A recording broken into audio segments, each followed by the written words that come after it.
Howdy everyone out there in Twitch TV land. Welcome to another stream of HexHunter.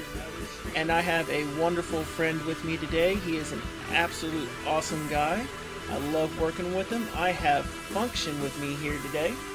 Say hi, my friend. Yeah. Hey guys. So I guess I don't know about absolute. Maybe I'm pretty awesome. Absolute might be a little too much, but I'll take it. I'll take the absolute. I'm absolutely awesome. Sure, why not? And so we had so much fun a couple weeks ago trying to figure out all the fun new things that were going on with the new patch and how things were going, and just kind of hanging out and chilling online with everyone. We decided to kind of make it kind of a regular thing, and but we haven't really figured out what we want to call it yet. Have you? Do you have any thoughts on that one? We gotta call it something. I mean, I definitely like doing this. I think we can do this regularly. Doing it every other Tuesday seems pretty reasonable to me. That way we still have plenty of stuff to talk about. We're not doing them too frequently, but yeah, coming up with a name. It could Function Hunter. That sounds like if I was like a Pokemon and you're trying to hunt me down, maybe. Gotta catch 'em all, Function Mon. Yeah. Oh, that's so bad. Then, no, Function Hunter is out, I think. Hey, we could always call it Failcog. Failcog is kind of... That makes me think of, like, a machine that's, like, somebody threw a wrench into it and it's about to explode kind of thing. Well, let's be honest, some of my games are pretty bad that way. Yeah. But another one that really stuck with me was the General's Tent. I kind of like General's Tent's not bad. Yeah, no, that's not bad. It has a nice tie into the game, and yeah, I like that. I think General's Tent's pretty reasonable. And also, I'd like to know when we're going to get the General's Tent card. That's another function that There you they go. haven't implemented yet. Hint, hint, Oh, nudge, that'd nudge. be awesome. Yeah. Then, Well, yeah, they did add some new cards though. Oh, they did. And well, we could also think about calling it Champion's Corner. I don't know if it's as epic as the last one, though.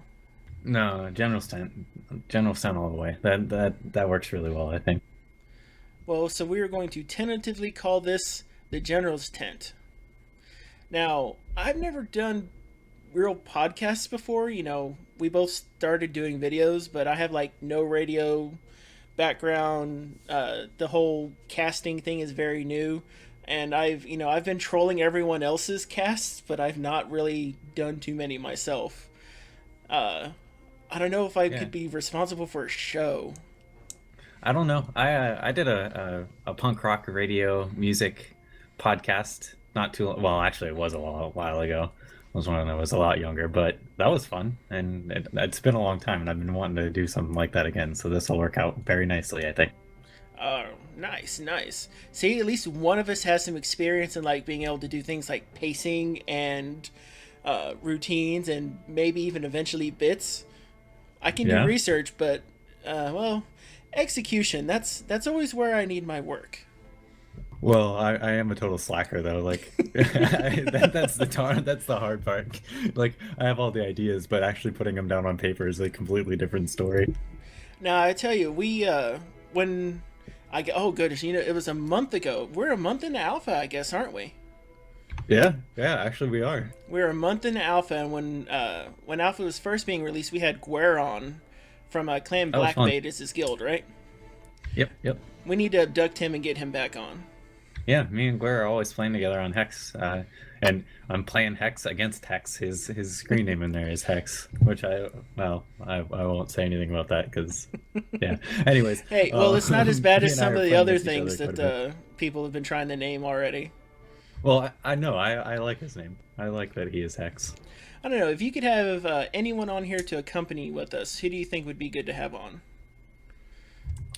Corey or Ben. Yeah, shoot for the stars. Go. Anybody. Why not swing for the fences and go all the way? Actually, on the subject of Corey, last night Corey really reached out and did some good community work with one of the streamers that's out there. So Hands of Evil is one of the consistent streamers out there. He's in Trathy in the alpha, and he did a 25-hour straight stream for charity that ended last night.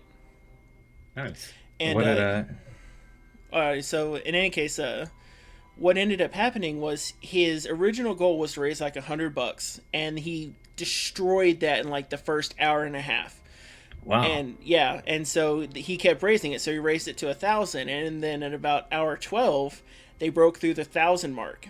And he was sitting at about 1280 when I just jumped on his stream. I didn't even know he was doing it at the time.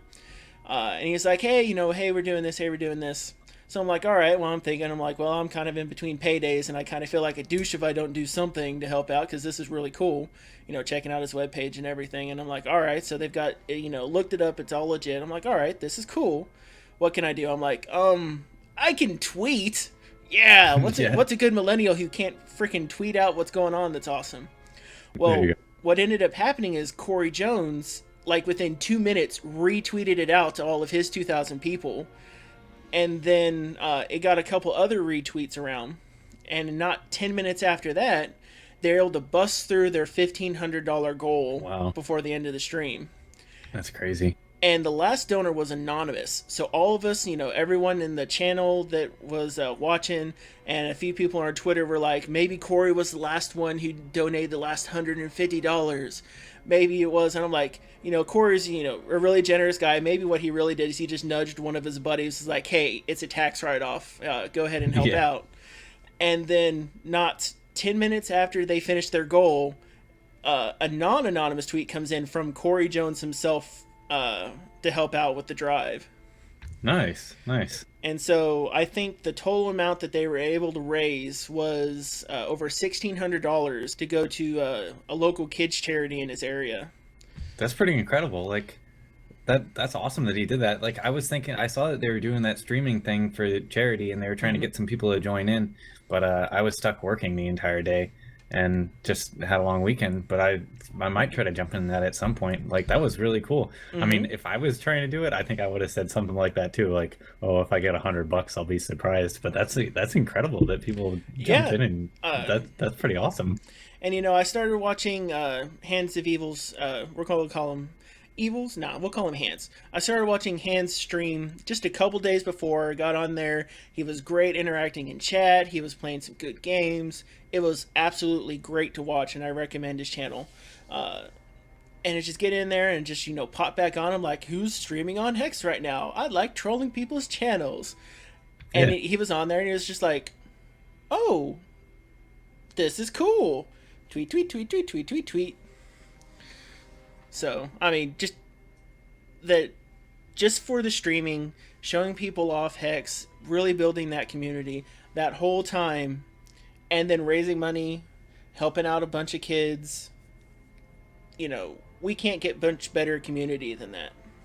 Yeah, no, that's actually, yeah, I'm surprised. That is really awesome. That's awesome that Corey jumped in. Like, I mean, Cryptozoic, honestly, I mean, I hadn't known about them until the Hex Kickstarter, but they're actually a pretty incredible company. Like they've done some pretty like stuck their neck out for some folks, and that's pretty awesome to be. I'm excited that, or I guess what I'm getting at is, I really like that the game I'm playing is for a company that I can really respect too. Yeah, it's kind of hard to respect like Wizards of the Coast, to be honest. It's a little rough. Well, it's not like playing Mostly because for, they got EA bought by or something Hasbro. either. Well, no, Yeah. they're owned by Hasbro, and Hasbro is the EA of the toy world. Yeah, Hasbro. I agree. So there's because I have a long storied history with WotC. Not all bad, but not all positive either, and which I'm sure is like everyone's relationship with every game developer ever. But Yeah, I mean, I would say the same thing about WotC. Like, I've enjoyed Magic a lot over the course of time, but yeah, there's also some things that did irk me.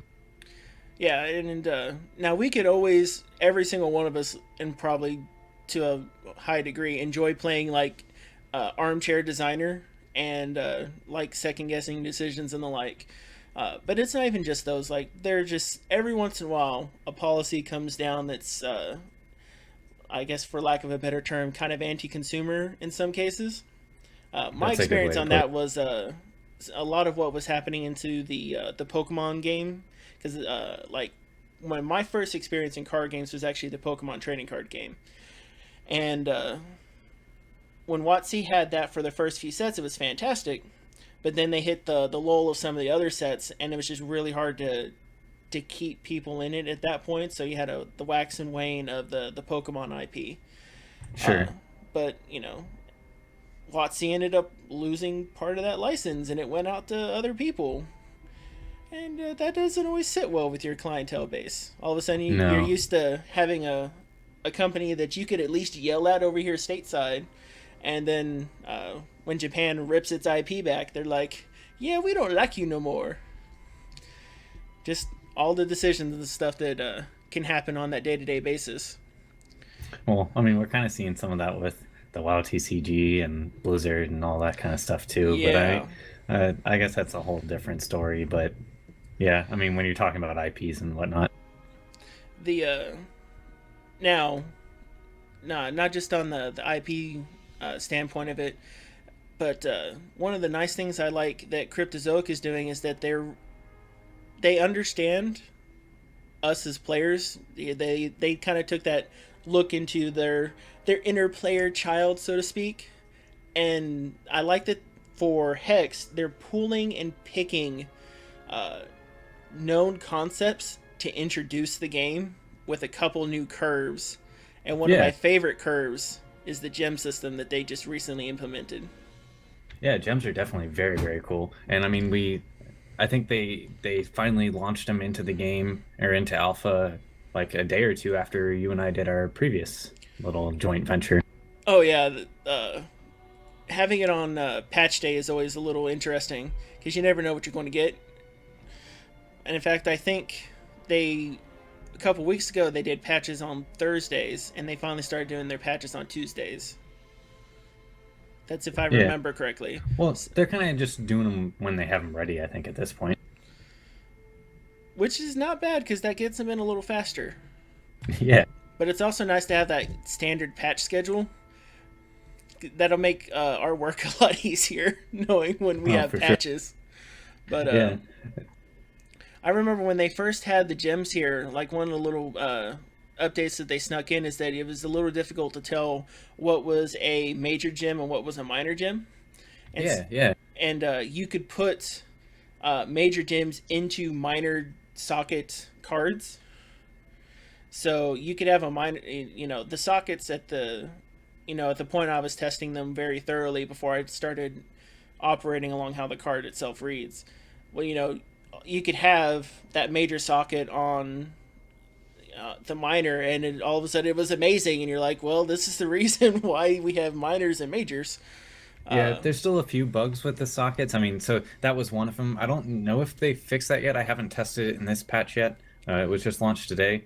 But I know one of the other ones is that they haven't fixed yet is that you can have more than 4 gems in the deck. Like, you're supposed to only be able to have 4 of each ultimately, but they haven't actually implemented that restriction yet. The one thing they did fix is you weren't able to see the gem effects before, but since they added in the tooltips are now popping out the text.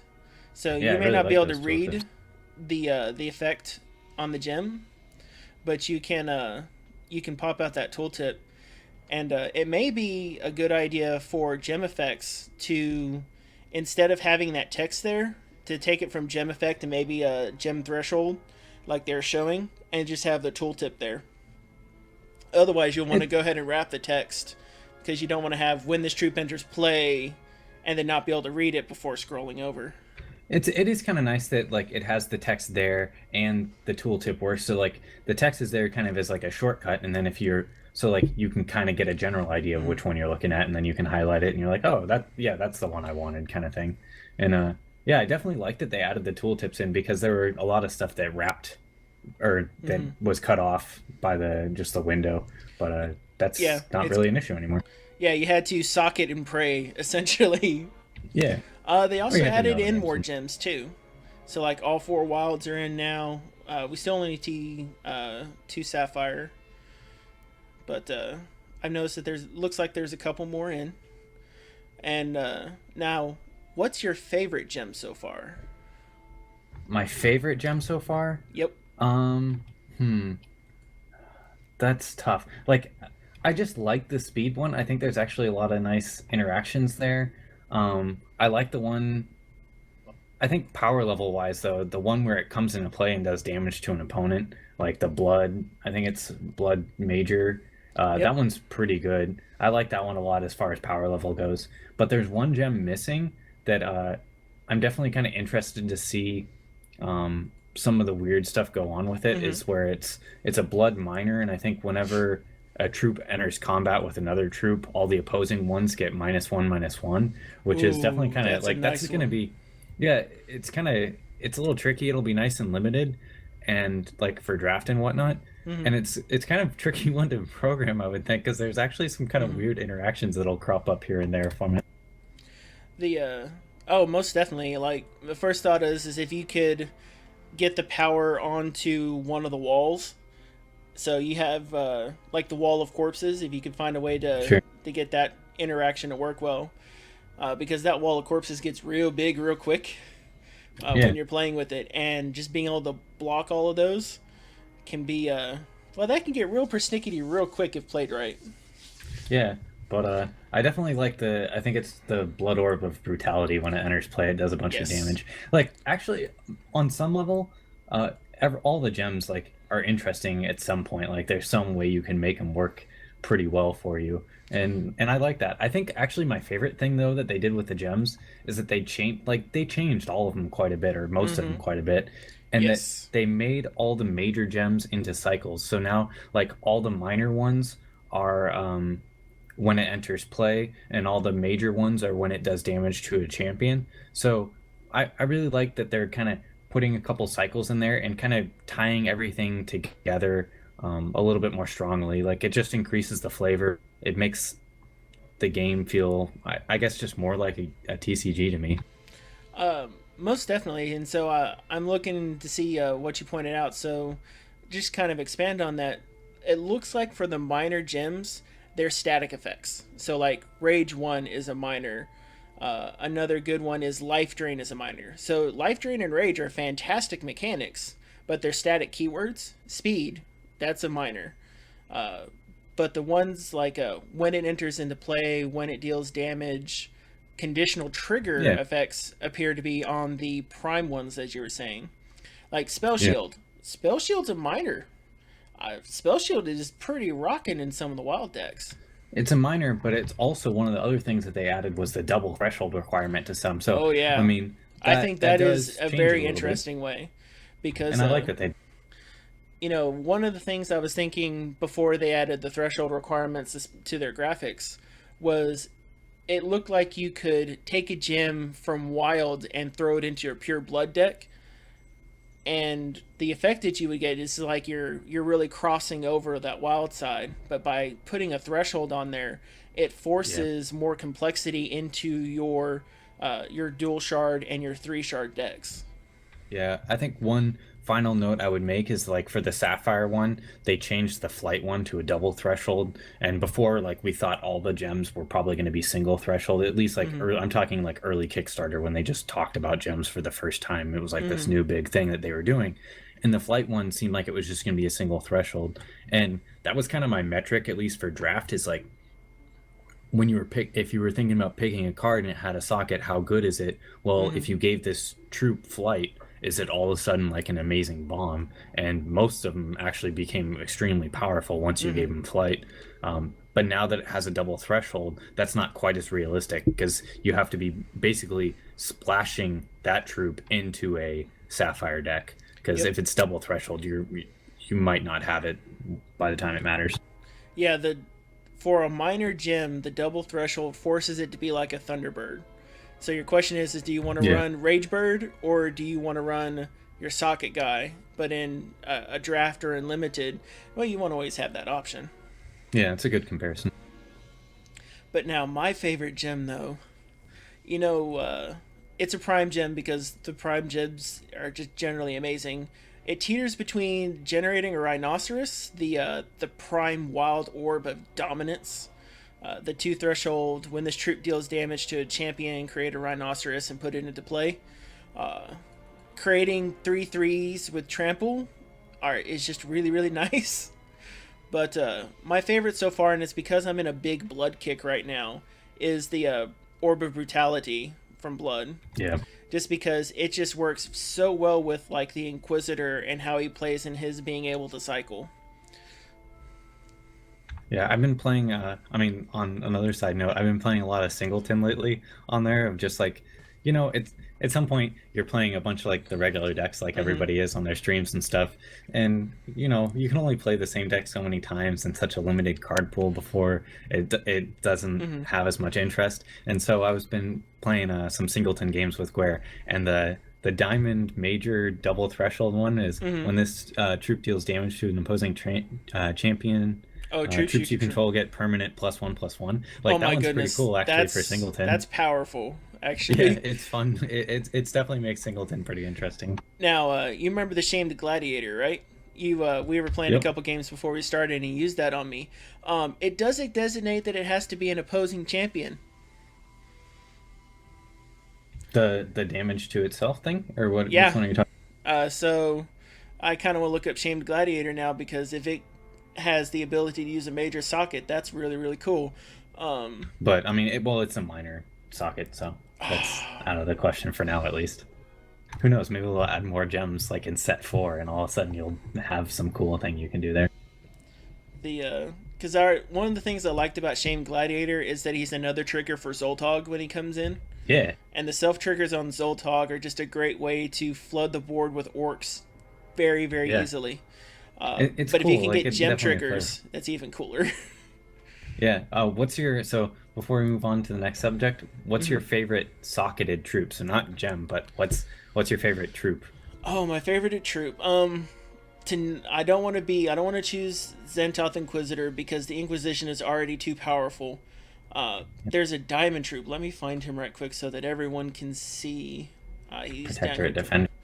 I believe that is him. Let's use the filters in our deck creator here. He's normally down here at the bottom. Here he is. So the Protectorate Defender. So the 4 for 2/4 socketable major that the one time per game return the troop to your hand. With how the gem effects, especially when the enters play gem effects come in, he's great in Ruby Burn decks. He's great in Blood decks. His major gem is just fantastic. Yeah, you can give him life gain. You can do him comes into play, does damage. There's definitely some cool stuff you can do there. Like, and like you're saying with the blood one, he comes into play and do damage to a random troop. He's only at 2/4 though, right? Yes, But he's a 2/4. but I mean, he can only do it once per game, but it's still pretty cool. Well, Or yeah, he can it's only the well not once per game, but he can only use his bounce back into the hand once per game. yes. Now I've seen a lot of people run him with the Diamond of Duty, just give him +1/+1, turn him into a 4 for 3/5. Yeah. It's not too bad when you need a something to sit in the way and take some damage. Excuse Yeah, I me. kind of want to get value out of it though. Like giving him a comes into play ability with his already existing ability is definitely pretty nice. Uh, yeah, I think it's one of those where he's going to be I think he'll hit the competitive level decks in the first set, maybe even stick around to the second set. Just because that even if it being a one shot, him being able to cycle at least once on a powerful gem is going to be uber in some cases. Yeah. I think the other spot he's going to be is that once we start getting those interesting gems for PvE, when they really start expanding and testing that, will get even crazier because they Oh, can. good point. Because remember, Cryptozoic can do anything for PvE, anything that they want. They can have raids kill us in an instant. They plan on, or they talk about us being able to the equivalent of raid bosses. To me, a raid boss level card is Protectorate Defender with 3 gem slots. All of a sudden, an AI drops one of those into play, and it has 3 major gems in a keep defense. It's gone. It just blew Yeah. you up. Somebody in chat was saying he's going to be really good in Inspire decks, and I definitely think so Oh, too. Like if yeah. you can inspire him, just to even give him one more power from like a Pyromancer or a Clergyman, and give him the red Ruby gem, and that Mm-hmm. way he's more likely to kill something. That's definitely pretty powerful. Like Oh, he most becomes definitely. a very easy 3-for-1. So The Now another one I kind of also like the artifact guy, the 3 for 2 too, and it's because he can fit anywhere. yeah, Uh, he's nice and flexible. it's one of those like, all right, I need a spell shield for my spell shield deck. I need something to sit there in my 3 spot until set 2 comes around. Nilzan sits right there. Yeah. Speaking of 3 slots, I would say on maybe my two choices would be the Gem Crazed Berserker. He's a ruby one, and he's got a minor socket. I think he's 3 for a 3/2, and I really like giving him the minor speed gem. Like having a 3/2 with speed for 3 is definitely like pretty on curve, and it fits in the ruby decks pretty easily. It's nice. It's competitive. It'll be good and limited, good and constructed. At least for set 1, it'll be decent and constructed.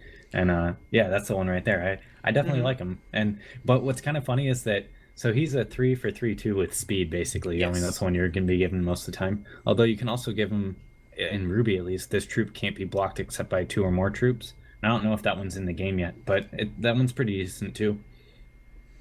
Gives you a little bit more reach, whereas the speed one gives you a stronger early game. Mm-hmm. But there's a guy called like Blood Crazed Berserker or something like that, like or Blood Crazed Zealot maybe, and he's a four cost for 3/2 with speed. So it's kind of funny that like the gemmed guy is clearly better in that situation because he costs 1 less. Yeah, that's the Well, one and right there too. the Blood And you Crazed have to attack Zealot's every turn. also common, Yeah. and that does make a difference. So, like, if we were Yep. thinking about what we would end up seeing in draft, oh the hell, they're both common. Are they? Yep, Okay. the Gem Crazed Never Berserker is mind. showing Yeah. as common. So if you had to pick between either one of these coming up, it's a pretty obvious choice. You want the one with greater flexibility with your limited Yeah. spaces in a draft, and Yeah, especially you being would able to pick choose the whether or Gem not you Crazed attack. Berserker 99% of the time. Yeah, for sure. Yeah. Now the other part is that he's an orc, and there's so much Ruby synergy with orcs still. Yeah, I like that they're putting like synergy for the different races right Mhm. off the gate in set 1. Like I think they would have really missed a great opportunity had they not done that, and I'm glad that they did. Let's see. So what do Oh we man, got this guy moving with on? life drain, or this guy +1/+1. Oh yeah, the life drain Oh is my pretty goodness. cool. Not even just that. So the Diamond of Duty, a +1/+1, so a 3 for 4/3 orc troop in a ruby diamond deck. Well, That's not a bad orc. the awkward thing for life drain, if at Mhm. least, well, I guess he doesn't have speed at that point, so it's not that awkward. But you'd have to have like 1 ruby and 2 diamond threshold at that point for him to work. But at that Mhm. point, if he connects, he's basically a life siphon. You know, Yeah. he for 3, he just did 3 damage and gained 3 life. And Well, one of the other parts, and you've hit me with this one before, is that because he's at the 3 cost, if you ran him in a Inspire deck with Lord Alexander, you can just gem him differently if you can consistently bring down Alexander. So he comes in with speed, and now he just happens to be got the +1/+1 diamond gem on there. Oh, here's my 3 for 4/3 speed inspired orc. You're lucky I don't Yeah. have Zoltog in play. yeah, exactly. Speaking of, so we were talking about like what's something really cool that Cryptozoic's doing with Hex that no Mhm. other game has done. Like sockets are by far one of the bigger ones, but at least on some level, escalation is another mechanic that Yes. isn't really very easy to repeat in physical games. You could, but it would not be easy to do so. Yeah, escalation from a physical record keeping standpoint is uh, not a good tournament mechanic from a physical standpoint. It's great for casual mechanic. You could do that in a board game all day long because Yeah. you could keep like a little tracker or a counter, and then you're not worried about anyone fudging anything or being so focused they forget to update something. And that's what you'd have to do for escalation because it's easy to shuffle something back in the deck and tick in a little box somewhere that it's occurred. But Yeah. things like Ragefire here, they're good cards. Yeah, they're all really strong cards. Actually, and real quick on what you were saying with like physical versus digital, it's really nice that you don't have to shuffle your deck Hmm. a million times in a game every time you do a card like Escalation and Oh my shuffle it in. goodness, and Like we would the shuffle client does it so for many you. times. Yeah, like it's nice that you don't have to shuffle. Yeah, I definitely appreciate that playing a digital game. But on the escalation note, yeah, all Hmm. the escalation cards on some level are very, very powerful, and most of them are like turn out to be extremely powerful. So, um, And that power can be a double-edged sword, and there's a lot of uh, community discussion about the power of the escalation cards. yeah, somebody was even saying that in chat just now. But So, I that's, think there is an awkward situation with Eternal Youth that mm-hmm. at some point you play Eternal Youth and it gains you something like 100,000 life. Well, like if if you're trying to win the game through any normal means like damage or troops and stuff like Mm-hmm. that, 100,000 life means you are unkillable. Like, if you have a card that's like that Lancashire guy, Mm-hmm. where he's like, when you draw him, he destroys you. Sure, that Yep. will still destroy you, but by any other means, any other normal means, you will be unkillable. Sure, you could get milled and these other things, but those are kind of like alternate win cons, or they're unusual. They're not the norm. So, Eternal Youth, it kind of, in a sense, it does feel like cheating on that level. And what's even more awkward is if you're in a mirror match where both decks are trying to win by normal means, but they're also both playing Eternal Youth, you Mm-hmm. might potentially get to a point where it's literally impossible for either deck to ever win. And at that point, like, how are they going to determine the winner? Say that happens in a tournament, because it's totally That is possible, because possible. Eternal Youth is good. And so, like, at that point, how do they say who the winner is? Like, because even by time, it seems so awkward to use the clock as the determinant for winner there, Mm-hmm. because it's turn after turn. People are playing Eternal Youth, and those are the only four cards left in their deck. Like, it And you it can't is a deck out possibility. through it.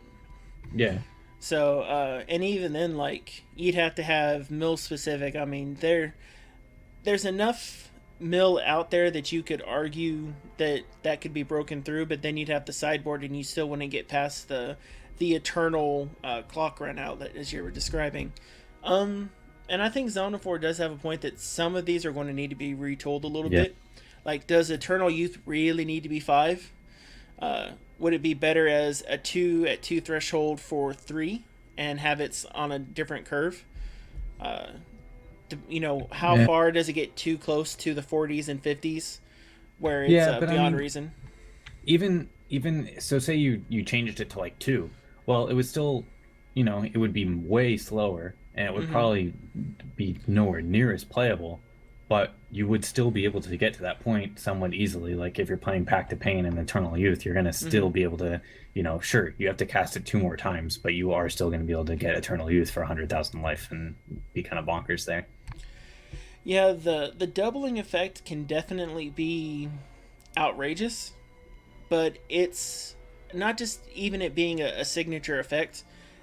The way that they are doing it, and I think they're really looking at what the exponentials are right now. Sure, sure. So, for instance, Eternal Youth could be uh, 1 plus 1, and then the escalation starts from 1, which significantly slows things down. They're Yeah, doing the bold number on the card. yeah, they could slow it down a little bit. I mean, even four would be a pretty significant change. But the thing I would like to say is there are a lot of sideboard options Mm-hmm. to use against escalation, or even some of them are even main deckable. But the thing is like, what about those games where neither player ends up with their sideboard options? Like, for whatever reason, they were removed from the game, and then Mm-hmm. it gets into this weird like stalemate of the only cards you can play are Eternal Youth because you've taken out your other win cons, and that's definitely kind of awkward. I do want to see how they're going to address that. Although that's such a small corner case, like that's not going to Mm-hmm. come up very often. Like in tournament play, it'll be one out of every like 5,000 games, maybe. I mean, that's just a number off the top of my head, but it won't come up often, but it will come up at some point. The and in one of it looks like a soldier token in chat also brought up that almost every one of the other escalations uh, can, once you start repeating it, you're down into that zone where it just doubles and doubles and doubles. like rhinoceros tokens. What you start putting in 50 rhinoceroses, you put in 100, you put in 200, which we should probably test at some point. Everyone Yeah. who's listening, because we need to see what that looks like and how feasible that is. Yeah. So I mean, for yeah, because what you're saying is like, sure, eventually, you're playing the Rhino tokens, and you're gonna have so many of them that you're doing an enormous amount of damage every turn. Mm-hmm. But actually, at that point, you're only getting like, escalation times three because each one does three damage, whereas Eternal Youth is doing escalation times five. Yep. Granted, you do get to keep that damage from the previous turn, so right off the top of my head, I'm not sure if at some point the Rhinos do overtake it. Maybe they probably do, but the awkward thing is like that's what it takes, you know. Then you would have to have like 5,000 Rhinos in play, and you'd have to click every single one to make them attack. Like Which means we need an attack all button yeah, already. I hope that we see an attack all button or something like that with Hex, and a way for the UI to easily display you have 5,000 rhinos rather than playing each one individually. It just says like rhino times 5,000, and then that's not so bad. But yeah, Well, and the other part from the balance aspect of it, uh, escalations in for tournament level capacity almost forces every deck to have a sort of escalation. And that may be fairly true in a lot of decks right now on the competitive side, that they have some form of escalation. Granted, they gave it to every sure. shard, but that it has to run it. So, I mean, for instance, like every Ruby deck, almost, I can't think of one that hasn't run Ragefire. Yeah, you probably want Ragefire in every Ruby deck or I mean, close because to it. Yeah, Ragefire is already awesome. I mean, a 2 for 2 burn is not bad. A 2 for, and 2 for escalating bird is absolutely fantastic. So it's one of those where you always want to run it anyway, and they make them that good.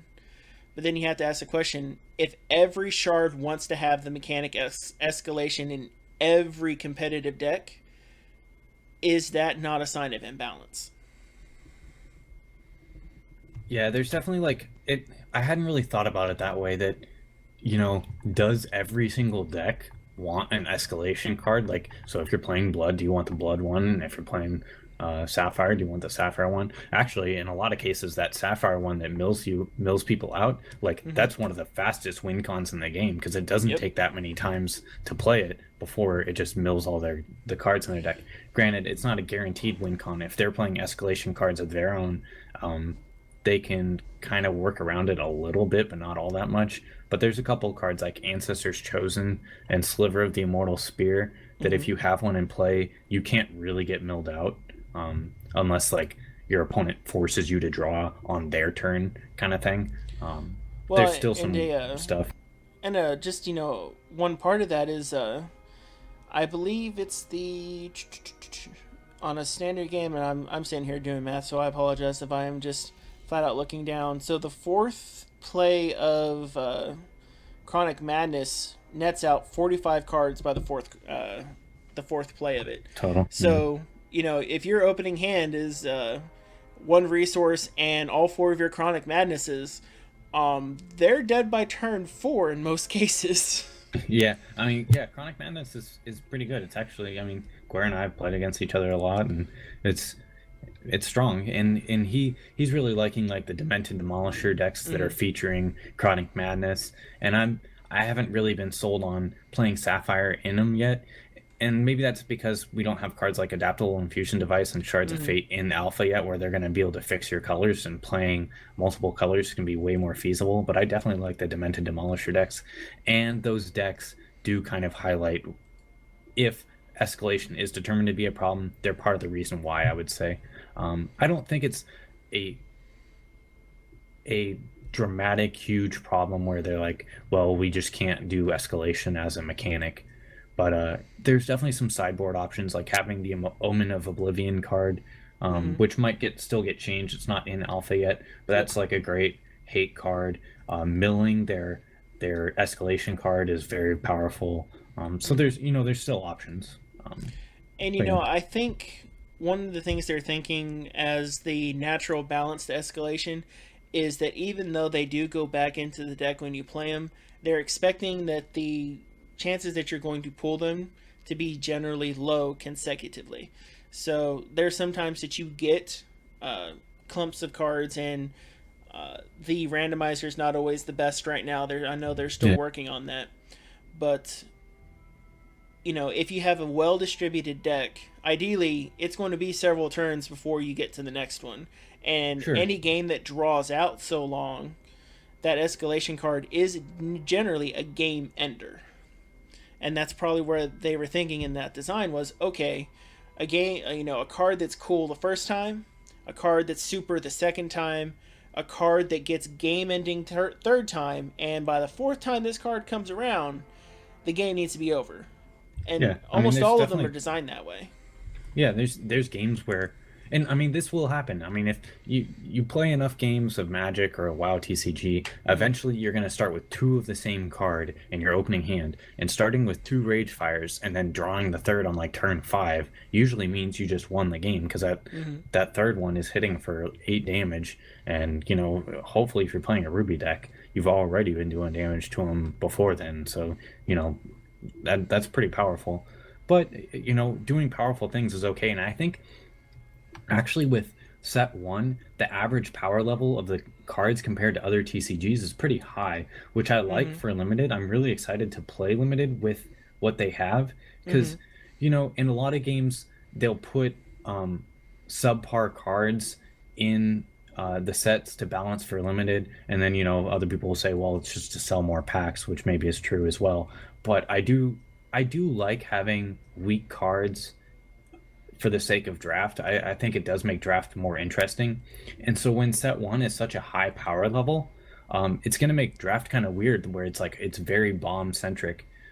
That's not necessarily a bad thing, but it just makes it feel more narrow on some ends. And one other thing I don't think I've seen a whole lot of people mention as far as draft goes is since all the resources are not necessary as far as cards go, they don't take up any card space. Yep. It's kind of funny that you are going to be drafting 15 card packs. You're not going to be drafting 14 cards plus a resource like that, and the set size doesn't include those 20 or 40 resources that you're used to seeing in like Magic or something. No, it's just if the set size is 260 cards, you're getting 260 cards. Like I like that they're not kind of cheating the set size number there.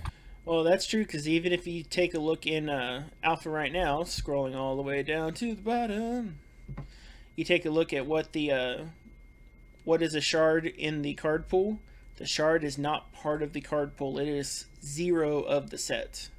It is not 1. It is 0, and they're I do all kind of 0. miss each set having its own flavor feel for the shards, so hopefully they're still able to incorporate that, because I liked Magic where you would have like the island from whatever cycle, and that was your favorite island, and you would use that over and over. So it would be nice to be able to use the different resources. Granted, your opponent doesn't see you playing them, so it doesn't kind of have that same prestige quite as much, but I'm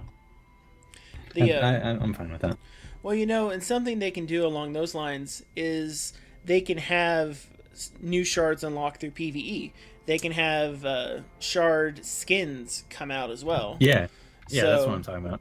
All that stuff can be done, and in all honesty, let's expect them to do it. If it is a cool, nifty idea, and it even remotely gets mentioned on the forums, a developer takes note of it. They go, when can we fit this one into the schedule? And they're going to put it in there.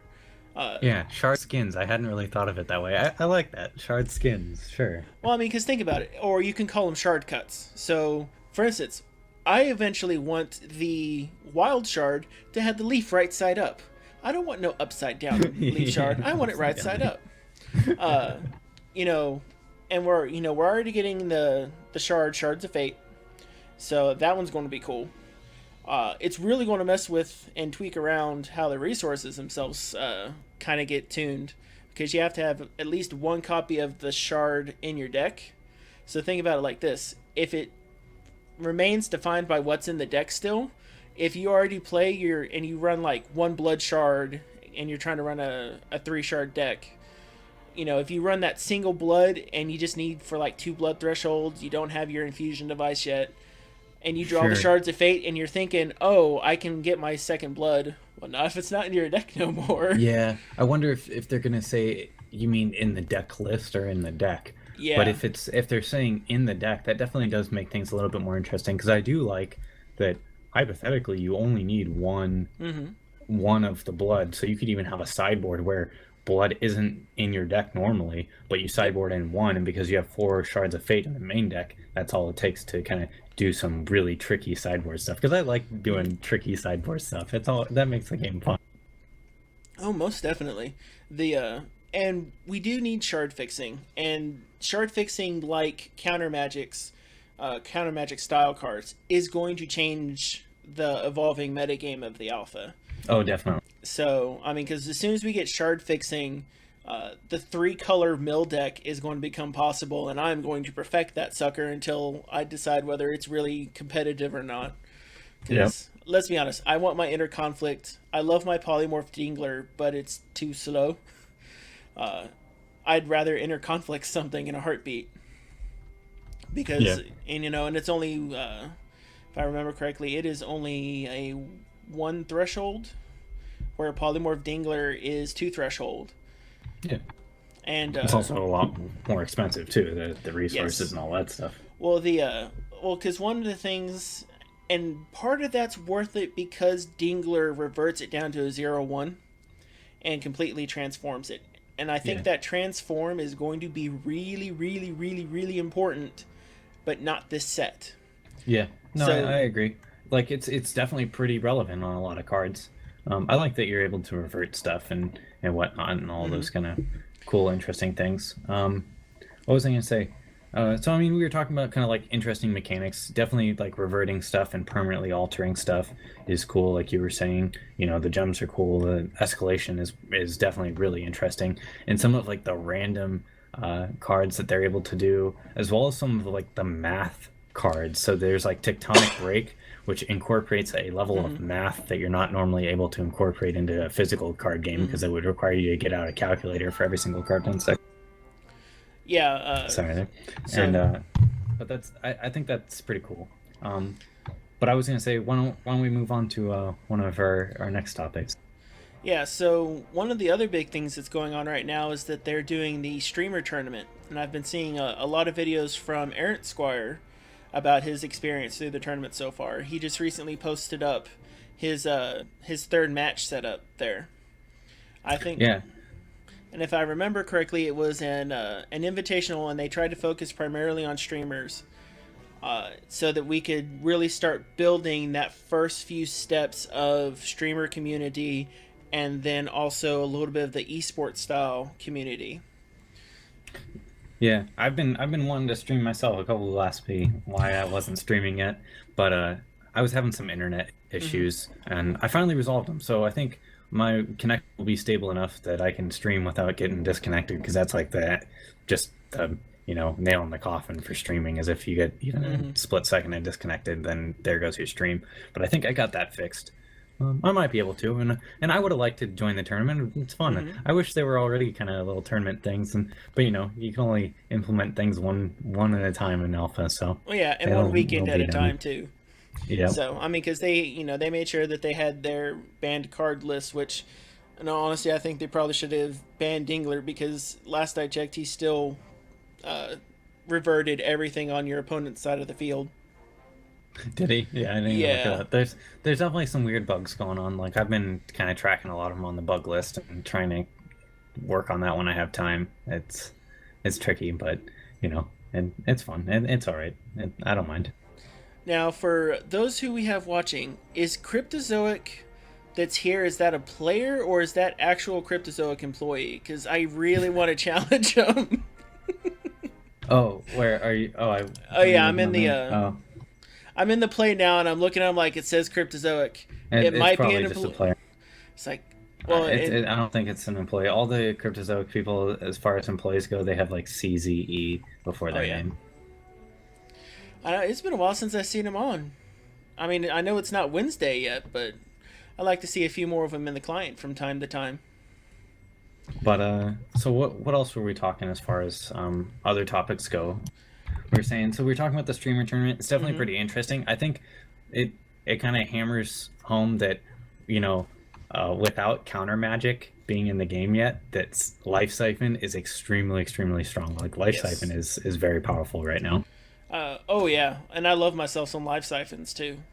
Yeah, you see a lot of the people playing Life Siphon. It's definitely pretty Well, high up there and as far as even power with level goes. counter magic, life siphon is still going to be powerful. But Oh yeah, what it'll do is it'll change life siphons. It'll skew it from being a game ender to being a life sustainer again, and I think which is probably where it needs to be, just for balance purposes. Because if it's planned on being a game ending card, anything that's running counter magic late game will just hold those 3 resources or 4 resources, whatever they bring it in at, and so counter it towards the end there. yeah, and one thing I do want to say is like a lot of people on the forums are like, oh well, once counter magic's in the game, it's going to completely warp the alpha meta game. Like, it'll change things, but ultimately, like, it's the only reliable counterspell available in Mm-hmm. set one. There are a couple other mechanics that accomplish the same thing. Like Yep. there's the Void guy, which is like a pseudo remand with a body. Mm-hmm. So but that's not the same. You're able to still replay the card, and when there's only 4 counterspells in your entire deck, you're not going to have them every single Yep. game. There's some games where you're just not going to draw one. There's other games where you're going to draw one, but it's too late. They were already able to play it. Mm-hmm. Or there's games where you countered one of their big expensive cards that was really important for the game, but they have a second one and you don't have a second counter magic. So I think only having 4 of them out is definitely like something to note. Um, yeah. Yeah, and that's why it's not going to completely change the power of life siphon. It skews it, and just like it's going to skew the power of the escalation cards. So, for Yeah. instance, Ragefire on turn 2 is still going to be amazing. Yep. So that your next Ragefire that comes in, but your counter magic Ragefire on turn 5, instead of it being a guaranteed I'm going to destroy the 4 health troop, is now something entirely different. It's called, oh, I counter magicked. I probably didn't get my escalation. This is now even rougher. So, Yeah, I just and realized that I could have looked over your stream and seen what you had in hand, but I have not done that. I hid your stream, oh, and that's good. I I'll am tell not you, I cheating have here. a I have 2 Zentoth Inquisitors in my hand, and I'm going to use them to drain your life points.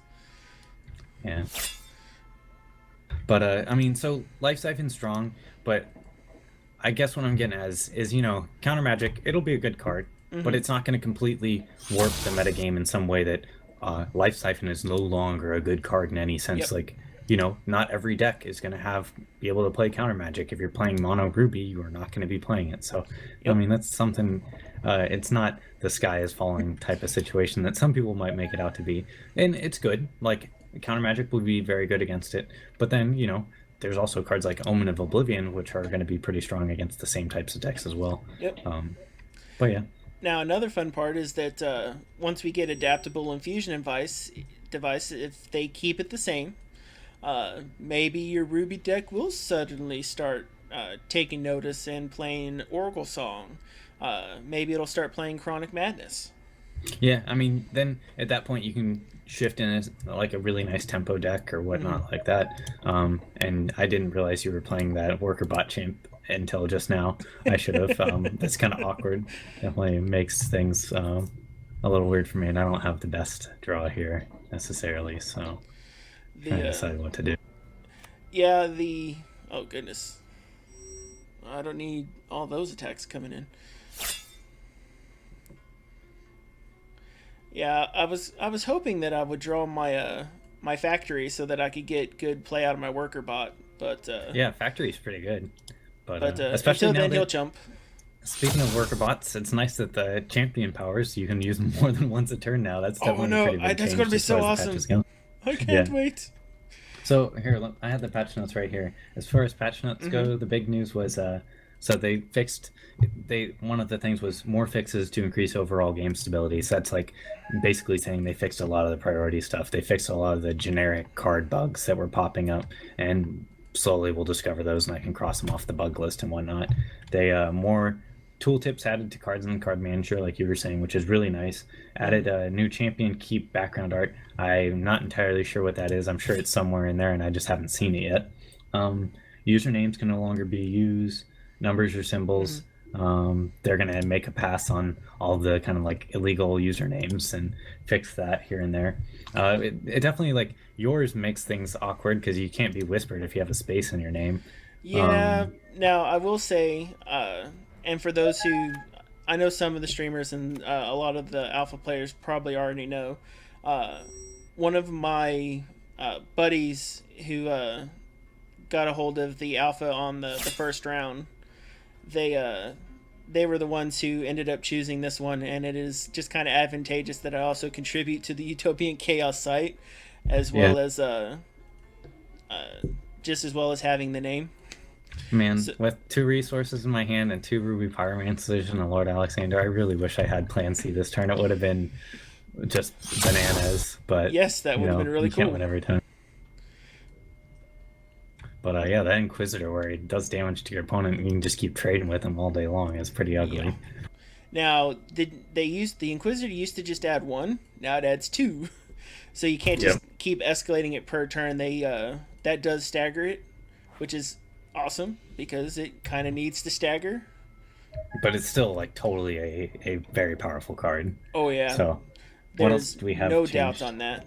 When a card changes zones, the effect now correctly fizzles, which after we were playing earlier, we determined it's not 100% correct on the way it's fizzling. There's still, if it doesn't have a legal target, it won't go to the graveyard like an escalation. Rage Fire won't still go to the graveyard and whatnot, which it should if it was following Magic rules.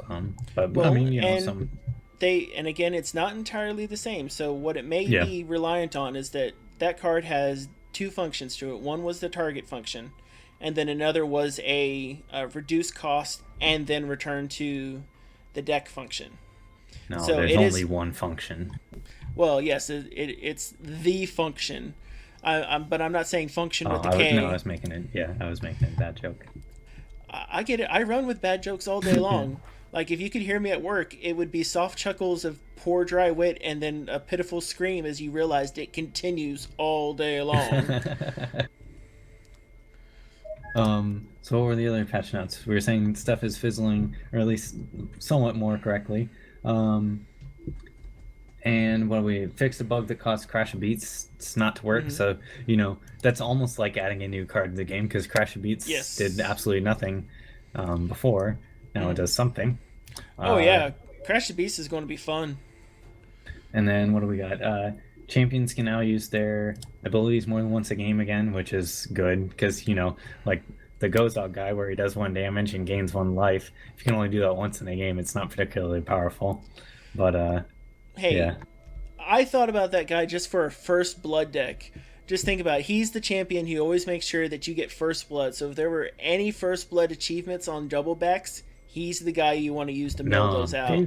Baby Eddie all day long. Baby Eddie laughs at your Gozog First Blood.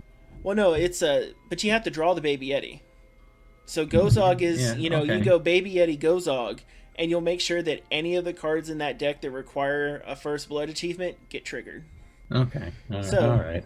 Learning to mill and level your decks with Function and Mokog.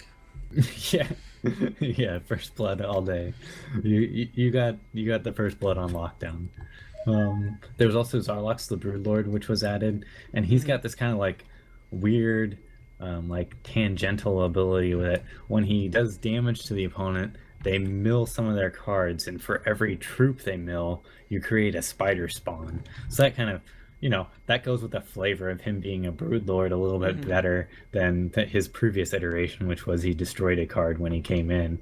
But it's definitely kind of a weird interaction where you're playing this guy and he mills them and creates more troops, but sometimes he's going to connect and do damage to your opponent and not get any troops. So I guess there's some aspects where it's like the guys that have the major wild gem and put a rhino into play when they do damage are going to be a little bit more reliable on doing it. But sometimes he's going to get you 3 tokens, which is pretty nice. And I know we had a a lively discussion on this one earlier. The I think this guy, especially this new guy, allows some of the blood mill decks to have a little bit more aggressive creature stance, especially if they keep Urnaz the same way. A creature based blood deck with a mill backup road to victory. And I think that gives them a nice bit of balance. Yeah, I mean, I get what you're saying there. What I'm saying is, um, like, you will probably win something like maybe one in every 200 games off of the mill mechanic from that. Whereas a lot of time it's not going to be relevant. It could just say when he does damage, uh, like flip a coin 3 times, and for every time it comes up heads, put a spider spawn into play, and it would effectively be identical to what he currently is. Like a lot of times, the mill isn't going to matter on what you're actually doing. Sure, every once in a while it's relevant, which slightly boosts his power level, but like when I say slightly, I mean slightly. Like it is very minuscule. And you definitely have the inevitability on me this game. But so I mean, I guess what I'm getting at there is it's getting a little too cutesy for me. That like saying that, oh, this is going to be a great fit in mill decks. For me, it's like, well, he has to connect. Like if you're playing a mill deck, you probably don't have many other troops, meaning that you're not going to trade all that often, meaning your opponent probably is going to have a stronger board state than you, and you're probably not going to connect with Zarlox a lot of the time. And even if you do, it's not all that scary because you're not winning through damage, so it doesn't matter if you got the spider spawn tokens. And all, I guess you get what I'm saying. I get what you're saying, but you know what? When I build my Hex Commander deck, my Zarlock is going to be amazing. You just need to understand this now. But the other side of it is that one of the decks that I've been working on experimenting with has been a blue blood deck, and one of the things that it sometimes needs is it needs a mid to late game creature for when the opponent has been locked down and they're beginning to top deck, and so. Yeah. And a lot of times, especially against some of the aggro decks, they're pulling out weenies, and you just need to be able to block them and then swing. So yeah, he'll be able to close out the game pretty quickly, sure. And he fits that bill pretty well. He's good for adding flavor on a mirror matchup in a mill deck. All right, so I'm with you a little bit on that note. Sure, he's not a 4 of. Oh my god, he's not a 4 of. Right now, I'm trying him out as a 2 of. Okay. But so I mean that's pretty much everything. There's also saying there was like another bug that they know is a known issue. But I mean those are all the patch notes. I think what I'm really excited for is one, we finally get draft, and they did hint at it that like, you know, they're starting to implement some of the stuff on their client, like the internal one for it maybe, but I think we're still a ways off till we're gonna see draft. There's a lot of stuff that they have to implement. Hypothetically, they have to have a match structure with sideboards for it, and this is not looking good for me here. I don't know how I can possibly come back, but they have to have like a match structure for so you can have sideboards and best 2 out of 3. Right now it's just best 1 out of 1, and they have to have a way for if somebody disconnects for them to reconnect. Because, you know, if you're playing a Swiss draft, it might last 3 hours sometimes, especially when people are new to the client and they're taking their full time allotted. There's a lot of people who are new to TCGs, and that's going to come up. But so there needs to be a way to reconnect, because if you disconnect right now, you just lose the game. You need to be able to connect back into the client after doing so. That's something they need to add. They definitely, before you start drafting, need to have every card in the set, I would say, like be available to play with. And have all the bugs, well, maybe not even all the bugs worked out for them, just make sure they don't crash the game, and make sure that they're all in the game so that you can actually draft, because it's kind of silly to draft with a smaller card pool than you're actually going to be playing with at the end of the day. Now, I have to say, this is the best this deck has ever performed, and I'm glad it's recorded. the deck Oh, played the deck played oh, well, and I know it played against a bad hand. It just looked like it was good. Sorry, delete my last comment in chat if you have moderator thing, because I was holding down the push to talk button and it spammed the crap out of your chat thing with a bunch of asterisks. I think you got. I'm not seeing it in the chat, so. Oh, all right. Well, but yeah, you smashed me pretty good there. All the games beforehand, I was like, Plan C, kaboom. What do you know about that? But it didn't come up right there. Well, and Um, it's a, I one of the things I wanted to play around with is I hadn't tried playing around with the racial themes very much. I was trying to see and figure out what kind of, dual shard decks. This is one of the things I was researching for my 101 and 201 series, which I guess we'll go ahead and pull up the deck related to that one. And, yeah. just trying to figure things out, exploring, because since none of the statistics are tracked yet, all of the stuff is going to get wiped when it comes through. This is the time that you should go lose shamelessly. And I'll be honest, I am losing shamelessly and enjoying every new idea I see out here. I'm not sure if I want to keep this. Who's going first? Am I? And it's so hard to tell I if you're think going I'm first going or first. One of the things I notice is the person who's going first, they keep their hand first. So if you start hearing that swishy card sound, you're probably Sure. going second. I have my game sound off, so we can be doing this. So, all right. So if I'll take a risk and keep the Lucian. Now, I was taking a look around the forums because the last 2 weeks were really hectic. The last week of October, we had my birthday celebration, and it absolutely killed my ability to get any work done over the weekend. And then You were trolling me. I hate you. I was going first. well, to be honest, I heard the swishy sound, and then I just got caught up in what I was saying. Yeah, that's what I get for not paying attention. Anyhow, sorry, not to But interrupt you. and then this past weekend, I was helping my sister-in-law move down to Texas from Michigan, and well, it's hard to get chores done and try to get videos and streaming and internet trolling and all of that taken care of, especially when you're holding a full-time job. It's nice to Yeah. have employment, but by golly, it sure does cut into my hex time. Yeah, I feel you 100% there. I've been like last week I meant to put out 2 videos and write an article, and all I did was put out 1 video. Like this Yeah. week I've already started working on stuff, but I haven't put anything else out yet. I gotta get my stuff together. And so, but the reason I say that is because I jumped back onto the forums. I'm like, okay, I've been on the alpha forum too much. Let's see what's going on in general. Let's see what's going on in the fan sites. And I'm like, okay, the fan sites. I'm like, all right, all my email notifications have keep me up to date on the fan site forum. So keeping the new stuff there is easy. The general forum, though, oh my goodness, people are freaking out about GameForge. Oh, well, that here. My first thing about that is there's not a lot of discussion going on in the general forums right now. There's just, I mean, maybe it's because there's not a whole lot to talk about besides stuff like GameForge. So maybe people are just chomping at the bit for something positive to talk about, and there's nothing, like, nobody's starting positive conversations. There's just, 1 or 2 trolls on there.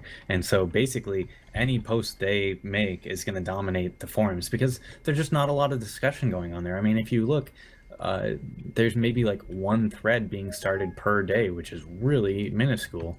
If you go and look at like the WoW forums when they were like in their heyday, you would start a thread and 10 seconds later it would be kicked off the front page because 10 other people started new threads, and that's definitely awkward, bouncing my guy that did damage to me. Yeah, not too pretty. Well, I figure you might want to keep something to deal with this Swift strike. But one of the reasons, I went through the first 4 pages and then jumped to the last because it was too long and I didn't want to read it all. But one of the big things that was going through was GameForge apparently has earned a lot of ill will over on the European servers. Yeah, I mean, that's not me being from California. I don't really know much about that, but I can totally take somebody's word for it if, they they were slighted by GameForge at some point. Well, and one of the part of the discussion that I found most intriguing though was there was a series that were very critical of Cryptozoic for working out contracts with them for back end servicing, and it's interesting that they wanted to go that route to be like, why'd you choose to do a partner as a publisher arrangement for that? And because a lot of the gripes that were listed were issues where GameForge was leading as it being part of their product line. They may have taken it over, but in taking it over, You're talking about with like other games. You're not talking yes, about Hex, right? yes, correct. Yeah. So in Hex, GameForge is providing some logistical support, service support, providing a lot of the knowledge that Cryptozoic does not have because they're a game design company, Yeah. and they focus on designing and building the best game possible. Sure. So a lot of, I mean, what they're basically giving us here is just logistical support, like you were saying. It's just back end stuff. So long as it just stays that, it's not a problem. What people are worried about is if it starts crossing over into a realm where, why don't you attack with a Buccaneer there? You're like, What if in I the didn't lead. want You to? want to just get it for damage. What if I didn't Anyways, want to? I don't see why you wouldn't want to. Maybe, but, maybe I've got shenanigans, buddy. I'm like behind. Anyways, so you just didn't want to twist the knife any further with my bad keep and my flavor deck here. So what was I saying? So long as it like stays that they're just providing back end support, then it's not a problem. I think maybe what people are concerned about is that, you know, there's a chance that somewhere down the line that changes, but you know, I and until that happens, it's a non-issue for me. Yeah, I look at it. It's kind of like GameForge has the same kind of reputation that EA has over here on the stateside. Everyone loves and loves and loves to hate EA, but what they're good at doing, they do fantastically. So EA as a publisher is very good at getting out games and making sure that they get titles that people want. And that's kind of what you want a publisher to do. Yeah. Yeah. I like, I guess at the end of the day, I don't think there's a whole lot of talk about here. Like, I think that's why I'm so surprised that so many people are like jumping on the ship on the forums about it, because, you know, it's like the whole discussion about this can basically be summed up into like 3 or 4 sentences, and that, at least to me, and then there not be anything else to even say about it. Like, it's a simple thing. It either it is a problem or it isn't a problem, and only time will tell, kind of thing. You know, I'm going to rely on that you are probably highly resource screwed right now. Yeah, I am very resource screwed right now. So we're going to do that. That's a good play either way. Even if I wasn't resource screwed, it'd still be good. Like, you can be smashing in for all kinds of damage right now. I am. I'm going to smash in for more damage this time.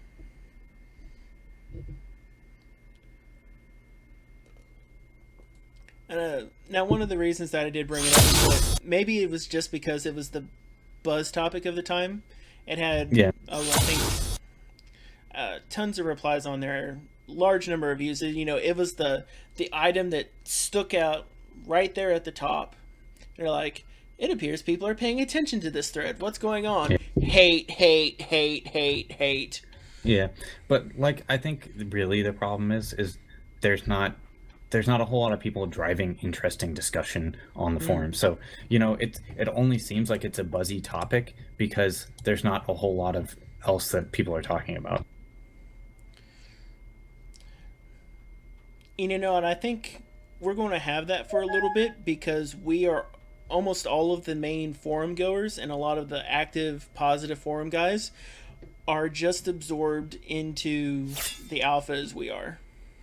Yeah, I mean, there's that, and just like, at least on some level, is I think I used a lot of my gas early on. Maybe I feel like, you know, it was nice to be putting out videos while the Kickstarter was going and keeping people kind Mm-hmm. of helping pass the time till we had Alpha on your hands. But Mm-hmm. it also feels like I used a lot of my good material already, so I got to come up with some good stuff. I have good stuff to talk about. I just gotta stop being lazy. Is really what it is. Well, and it's not even just that. I mean, we did an awful lot of good conceptual stuff across the board as a community within the first couple months of the game being announced. You Yeah, know, we were able to see a lot of the basic types of combinations. And so, what we have to do now and what we are doing now is the legwork to figure out how right or how wrong we are. And, you know, we have to open up because, honestly, we know what basic draft, we know what the basic drafts are. We know basic draft strategy.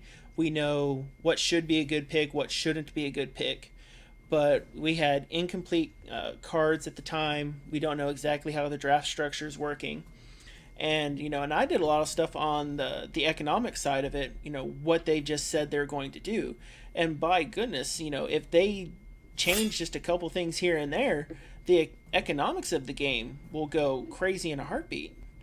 Like, yeah, it could be something as simple as the numbers can change so drastically that if they yeah, give everyone an additional primal pack, that affects values massively. yeah. Well, I mean, yeah, there's still a ton up in the air, but it will be on, and even on that note, like it'll be fun to go back and be able to update stuff and be like, oh, well, this has changed, that's changed, and then you already have the groundwork that you laid with your previous video, and you can update that for the take two of it and all that fun stuff. And now one of the other fun things is, and one of the things I really want to test is I want to see if I can go infinite time bug. One of the biggest things I was looking forward to in alpha, I want to go infinite time bugs. I want to have time bug. I want to replicators gambit my time bug, and I want to go search for them with the transcended, and I want to go over and over and over again, and I want to see how many bugs I can get into play, and just see if And I just can keep make it taking cry. turns. Yeah, just keep taking turns, and then record it and call it the game that doesn't end, Well, and then Time cut it Bug off is in like already 30 in the minutes. game, isn't it? Or no? No, it's not in yet. Oh, it's not in yet. Oh, that's a bad draw. But that's a better draw. Yeah, we'll keep that. So I mean, have we run the gamut? Is there anything left as far as topics go? Well, one of the things is I've noticed that I've been kind of favoring decks. Have you noticed that yourself? Or have Like you? favoring specific styles? Yeah.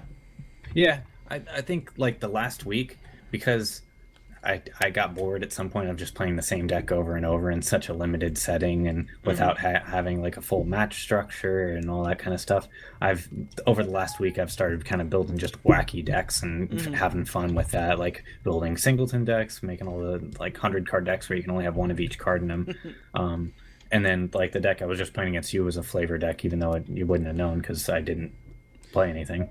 But I mean, now I'm playing one of the decks that I was highly favoring the whole time, and I made a video about. And, Is it your it's pillow just the deck? Demented decks. Well, I mean, it's been updated since then, but yeah, more or less it is. The one of the But things. Yeah, go ahead. oh, so your question was, have I found myself favoring decks? And at least right now, the ones I've enjoyed playing the most in the last week were like Plan C decks, and I've been just toying around with that a lot. And I wouldn't say they're tier one by any means, but they definitely have some strong draws and they're fun to play. And there's a couple cases where they turn out to be pretty good. The I've been favoring mostly blood decks recently, and I think it's mostly because the blood shard has been the one that seemed the most powerful to me.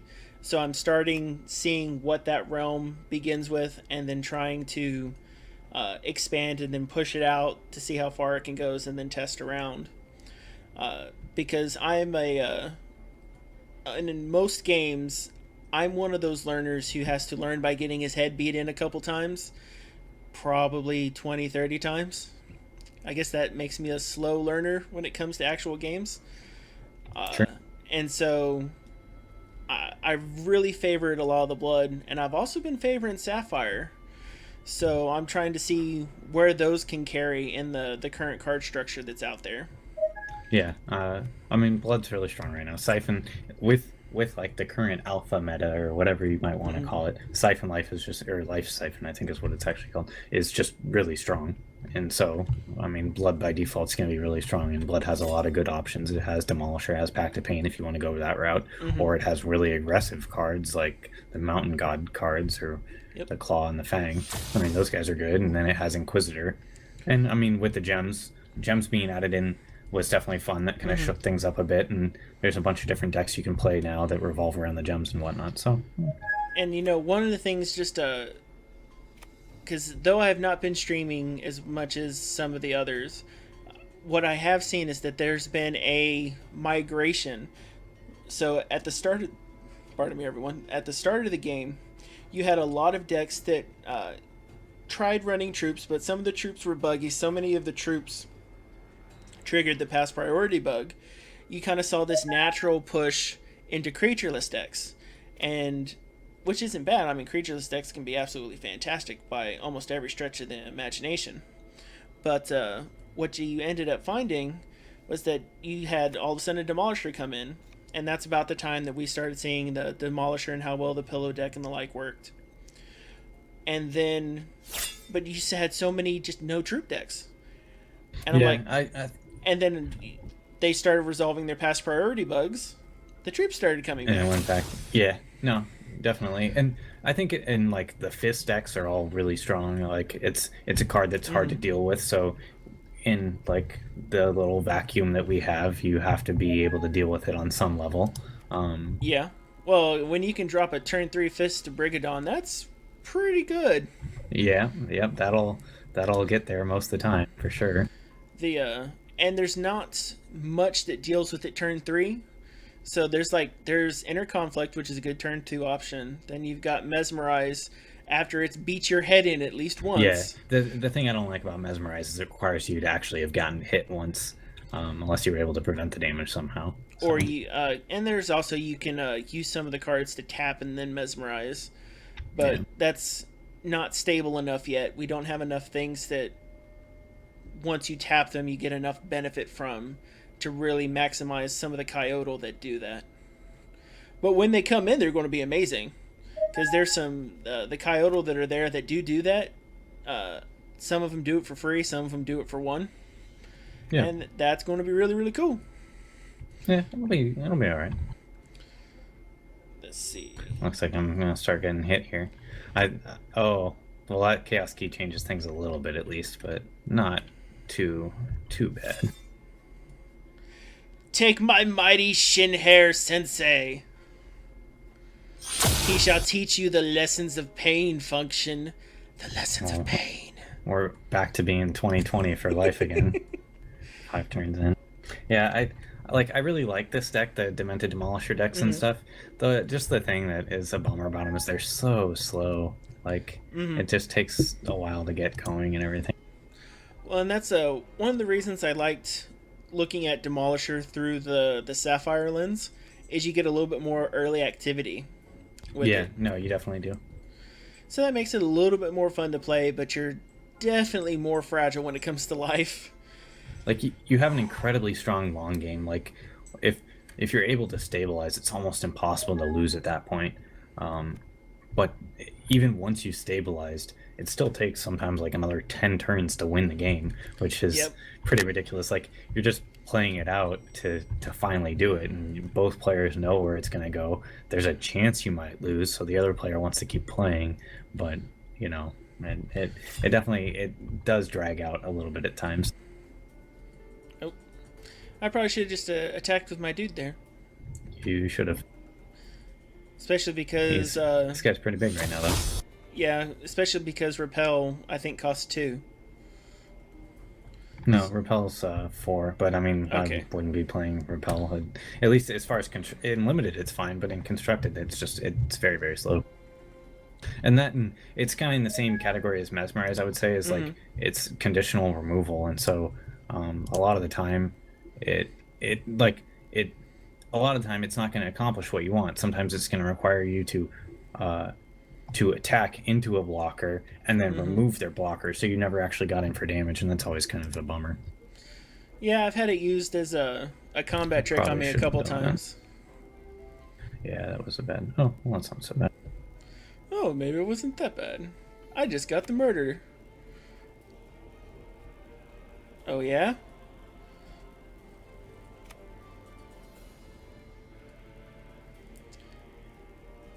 It still buys me the turn, though. I mean, it was still a bad. I shouldn't have pacted that last time, because if you had a resource, which you probably do with 6 cards in your hand, I would have had lethal on the board. So that was bad on my end, but oh well. I just expecting you to murder it, to be honest. I see blood resource threshold hit the board. I'm like, there's murders. Yep. Well, there There's are murders murder in the around deck, but every corner. I'm playing a couple inner conflict. I think I'm playing like 2 of each, so that I have some kind of response to a Fist of Brigade on if they get one out early.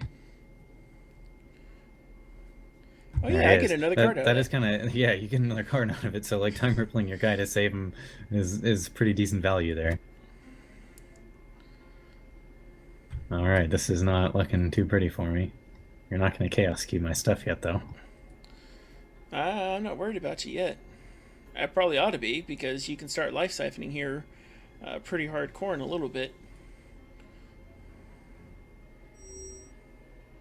Yeah, the problem is it's not gonna actually save me. I have life siphon in my hand, but now you're gonna be connecting for quite a bit of damage on the following turn that I'd probably be dead regardless. I need to draw into an extinction is what I need.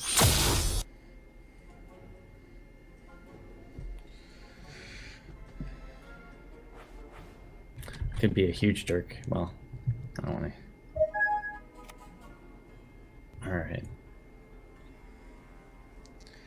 Let me do some math here real quick. Math. I can presently hit for 10. Well, probably 12, because you probably have another resource at this point. You have a lot of cards in your hand. I do. And you might have an onslaught, too.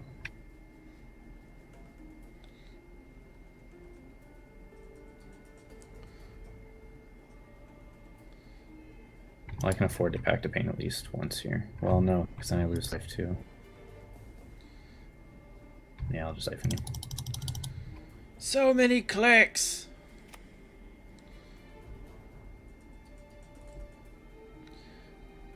You know, it might be a good idea that when for life siphons specifically, that they do an update to the top corner and into the combat text for how much they're paying. Like for now, I can reason out that you've paid 8 because I saw your resources go down.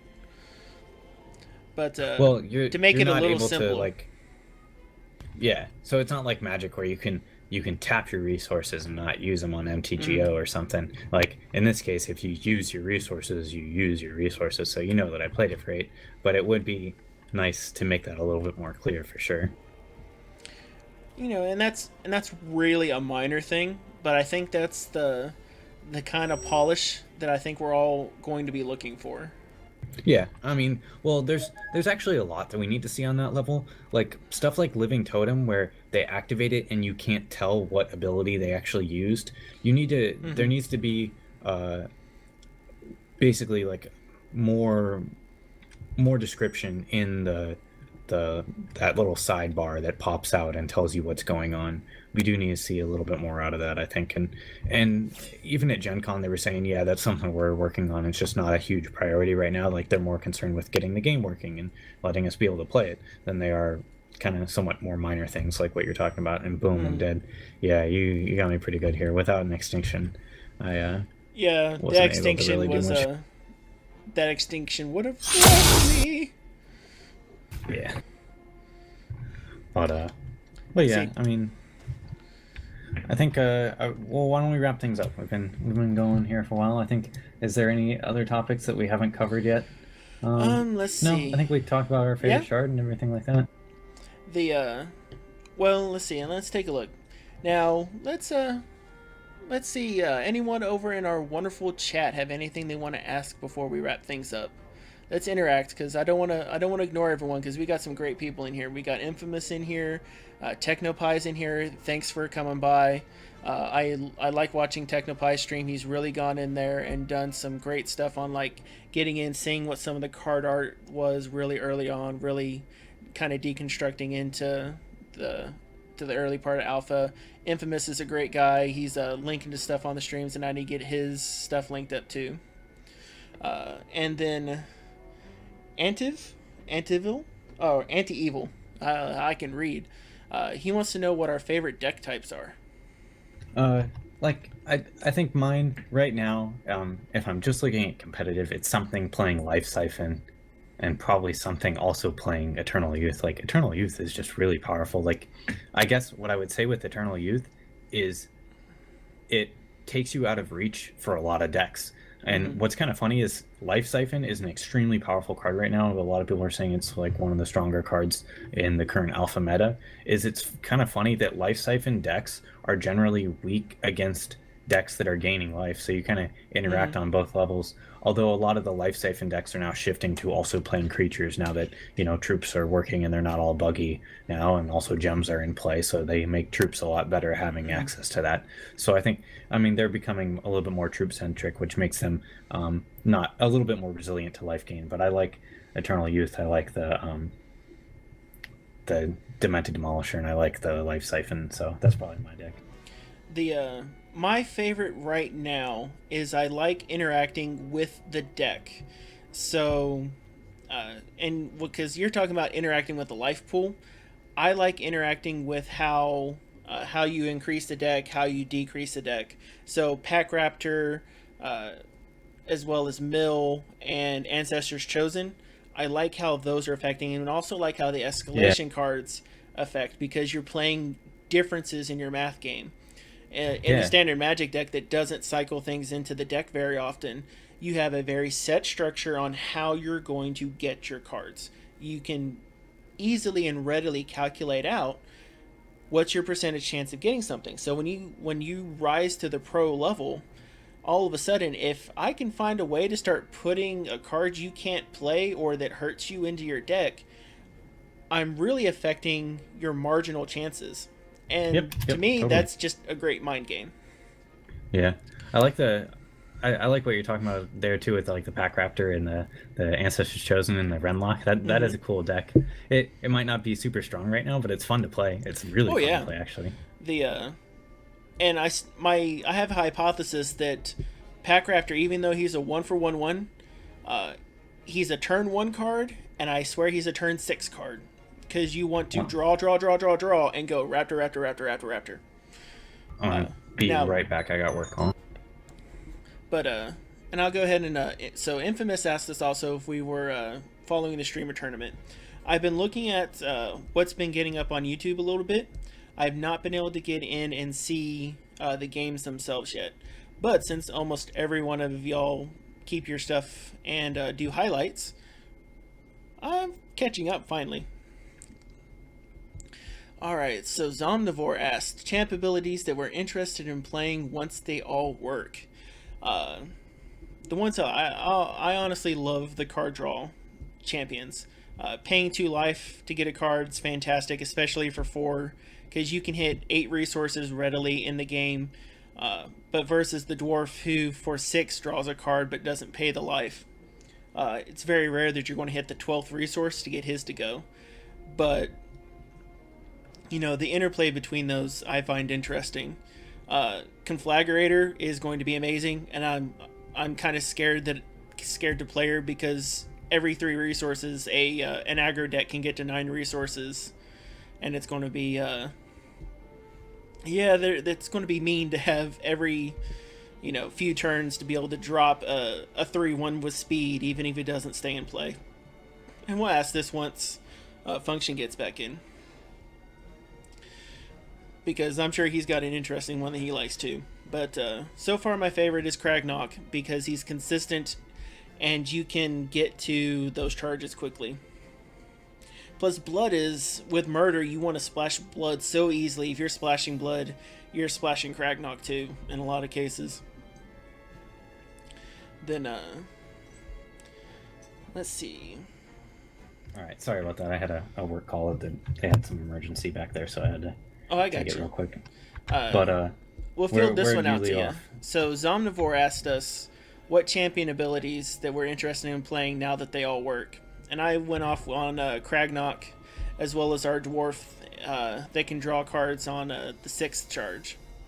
Well, I still really like Crannock. Like he's really strong that you can just draw a couple cards over the course of the game. Mm. And in the decks where it's either you don't care about the life loss or you're going so much faster than they are that losing 2 life doesn't matter because you're probably going to kill them before they have a chance to anyways, and you just need a little bit more gas. Like I like that in both of those styles of play. And I like coincidentally also in Blood is Gozog now that you can activate it more than once. Yes. That's really nice. And then the other one that's really big is Polka, like the one that puts out the Blaze Elemental. Like I've been playing a lot of Ruby decks and being really aggressive with him, and there's so many games where it's just like, well, if I had been able to use my champion power, I would have won this turn, kind of thing. And sure, you didn't, because I didn't have it. So there's been a lot of that. But I mean, my opponent was only able to use their champion power once. But really early on in Alpha, some of the champions worked more than once, but the whole time Polka's only worked once. Yeah. It's so well. It'll be nice to see like really how far you can push the aggression when you're able to activate that a second time. Should you actually draw a 6th resource? But that doesn't even really happen that often. That the game goes so long that you draw 6 resources with that deck. It happens every once in a while though. The one of the things I found, especially when looking at the Conflagrator Polka, is your 6th resource. It's not all the time, but it's not a bad finisher when you do. And so, and especially if you take Polka into a mid-range aggro, where you're more likely going to be able to hit that 6th resource, then you get that little extra burst of power. And she was already good at being able to lay down the turn 3 beats as it is. Especially if you can combine orcs plus mid-range or some mid-range tempo, they surge out of control and they're fantastic. So what Zomnivore was saying about Bunjitsu, the one that turns him into an abomination, I think right now, I haven't tested it with the new patch today, but up until today at least, it was creating 2 abominations. Yeah. I think hypothetically the way it's supposed to work is it turns them into 1. But what he was saying is it'll be interesting to counter debuff cards. Unless I need to go back and reread it, but I don't think it says revert and transform. I think it says only transform, meaning that if they've been given a buff, I think they keep it. I could be wrong, but I almost even remember Ben saying at some point, oh no, right now they keep it, but that could still be subject to change when we're at Gen Con. There is a weird one though, is like, what happens if you buff the abomination? Well, I guess no, never mind. Well, I was going to say, like, what happens when you revert the abomination back to its original things? Do you get 1 guy or do you get 2? Like, there's some funny, wacky stuff in there. Yeah, I think, and we'll just have to put that on the test schedule. So, so Bunjitsu right now, as he reads, he's exhaust 2 troops you control. Those troops transform into an abomination with attack equal to 2 plus their combined attack and defense equal to 2 plus their combined defense. So if you have any buffs that are affecting attack and defense, those should carry over. But I think things like if you did it to someone who's been interconflicted is a different story. So ideally that interconflict should transform off and away and not hit the new abomination. But then you should also lose things like life drain, you should lose speed, you should lose steadfast and that kind of stuff too. Yeah, I think there was somebody who said, "Oh no, it keeps flight or whatever." At one point, like when I was just chatting with folks, but I think it might have just been a miscommunication thing where it was like lost in translation or whatnot. Because I that's the way. What you're saying right now is the same way I initially read the card too. Is it puts in a new vanilla guy and it has whatever power and toughness it totaled to previous to it being a new vanilla guy. So, and now one of the other guys I've liked was that you mentioned was Gozog, but I like him because I see the Blood Diamond deck, the Blood Diamond life gain deck, just being fancily lovely with Righteous Paladin. If I had to pick a non or a card that's been out pretty much from the beginning, Righteous Paladin. I like him. I want to break him. he's not broken. He's just really, really fun. Yeah, I mean, there's definitely you for that deck to work. Like, sometimes you just don't draw him, and there's a lot of decks where it's like they have a critical card, and sometimes you don't draw it, and it's not the end of the world. But when it's like a card that's early in your curve, you kind of need him to be in your hand, and so when you don't draw him, it's awkward, and then he just gets murdered, and it's game over because your 15/15 huge paladin guy just got blown away, and now all you have is like an adamantine scrivener that is going to attack for 1 damage, and it's like not really all that scary. But what these guys were saying in chat is they're talking about like transform versus revert and transform, and there's definitely some important stuff to note there, because like Yes. the revert and transform, that's what keeps the dingler from dying instantaneously when it gets, because it gets reverted first, so it'll turn into a 0/1 rather than like a 0/1 that also has two -1/-1 effects on it. Yep. So there's definitely a distinction between revert and transform, and there's also still some stuff that might get changed though, like card text wise, because there are cards that don't, the way they function is not the way that they're worded, I guess is what I'm getting at. Yeah, and I think, and that brings up to a lot of what people have been talking about for like Gas Troll as well, and because a lot of people are treating the playing of the Ruby Shard as a bit of a bug when it comes to Gas Troll. Yeah, there were some people saying, "Oh no, there's no way that's a bug." Of course it's a bug, and now over the weekend, Corey said, "Yes, and of course it's a bug." Like, that revolves around, at least in my opinion, or what I would guess at, is the way that they did the sorting mechanics for the deck builder itself. Is the shards are showing up as colors, and because of however they labeled everything as a card, and so that they show up for the deck builder, that also kind of flowed over into Gas Troll, and now since it's labeled as a Ruby card for the deck builder and shows up when you sort Ruby, it's also, the game is thinking that it's a Ruby card somewhere in there that got mixed up. But yeah. Well, I do have to say, I still liked Gas Troll.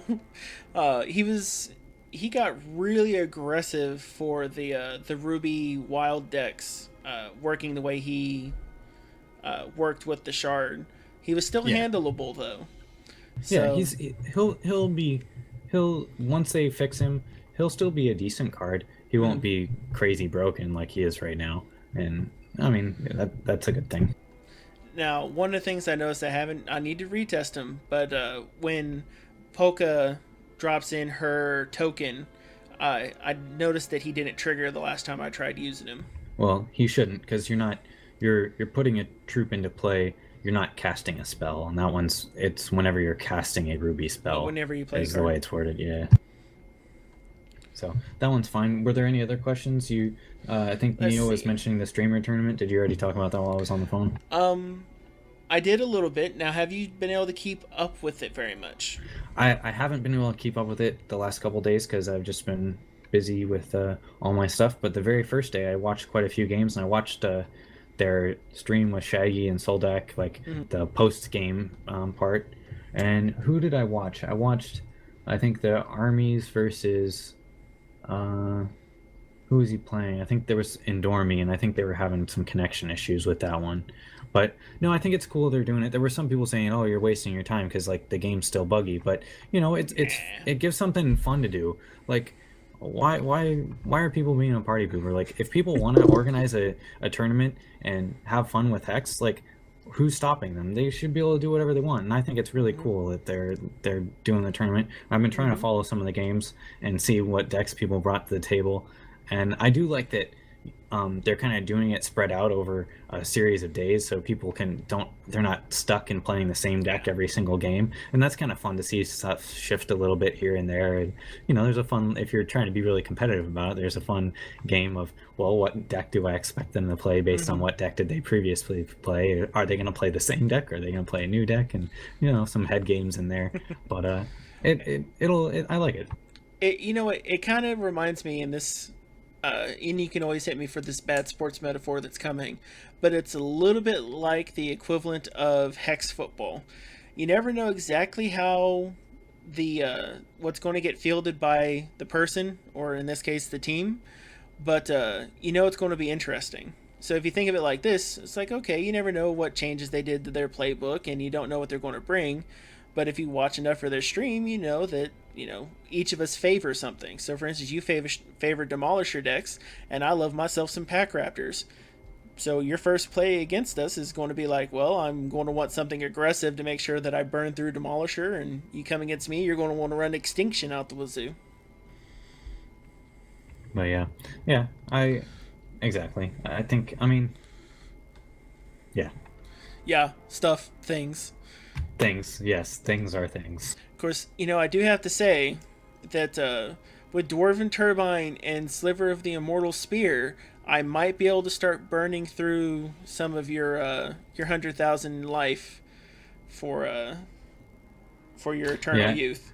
Gwen and I had a couple of discussions about this, and we were playing games out, and we were going to test it, and then the game kept crashing from the priority bug. So hopefully now we'll have an opportunity. But I was saying neither of us had a napkin close at hand to do the actual math, but I was saying that Eternal Youth scales faster than you will be able to put slivers into play with, and eventually you'll just be gaining hundreds of thousands, whereas the slivers are only going to be doing increments of 5,000 damage, and you'll still be out of reach for them. But there is a window for the sliver to kill the person, and I've had games where I killed somebody with a sliver despite them getting a couple of Eternal Youths played.